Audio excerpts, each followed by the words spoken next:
Shakespeare gets a modern twist from Hawaii teens performing a new production. That's of Romeo and Juliet. Let's go to Hawaii Theater with Manolo for a preview. Good morning, Manolo. Good morning to you, July 23rd and the 24th of this month, and here at Hawaii Theater.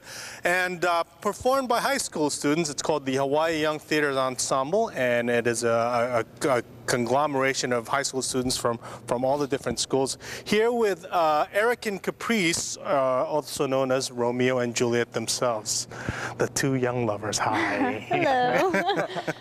You know, what surprises me, first of all, about the two of you is you've gotten already a lot of Shakespeare experience as being part of the ensemble.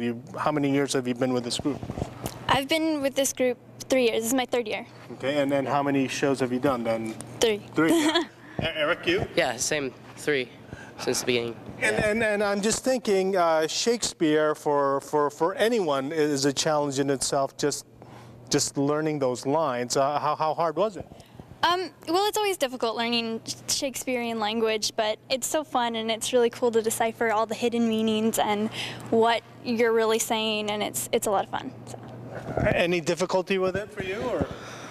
Well, I think it's probably harder to memorize the most stuff, just because it doesn't, you're used to saying, hello, how are you, but how doth you, or whatever, the Shakespearean version of that doesn't really roll off the tongue that easily, so it's kind of tricky, but most of the time I've been doing Shakespeare, so I haven't really noticed it too much, because I usually am memorizing Shakespearean lines, so. And I'm not very good at read-throughs, so I usually try to memorize it quickly. So once it's over with, then it's easier. Do you find yourself when you're talking to your friends and say, you're saying, how doth and thou dost, something like that? Once I was on the bus, and I forgot what I was thinking about. I had this thought about, oh, we're going to be late, or I forgot, but it came out in, like, Shakespearean, and I was just like, what happened there? You were in character. Tell us about the scene you're going to do. Well, this is an excerpt from the balcony scene. Oh, yes. Yeah, the famous balcony scene. Right. And, yeah. All right, go ahead. Okay. Oh, Romeo, if thou dost love, pronounce it faithfully.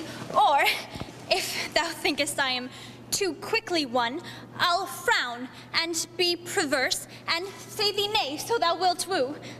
But else, not for the world. In truth, fair Montague, I am too fond, and therefore thou mayst think my behavior light. But trust me, gentlemen, I'll prove more true than those that have more cunning to be strange. I should have been more strange, I must confess. But that thou overheardst, ere I was ware, my true love's passion.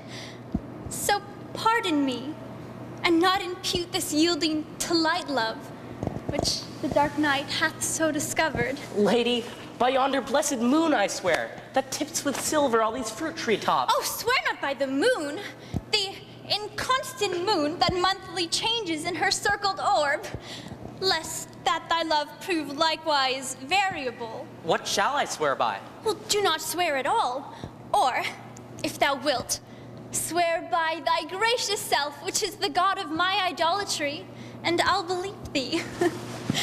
If my heart's dear love... Well, do not swear. Although I join thee, I have no joy in this contract tonight. It is too rash, too unadvised, too sudden, too like the lightning, which doth cease to be ere one can say enlightens. Sweet, good night.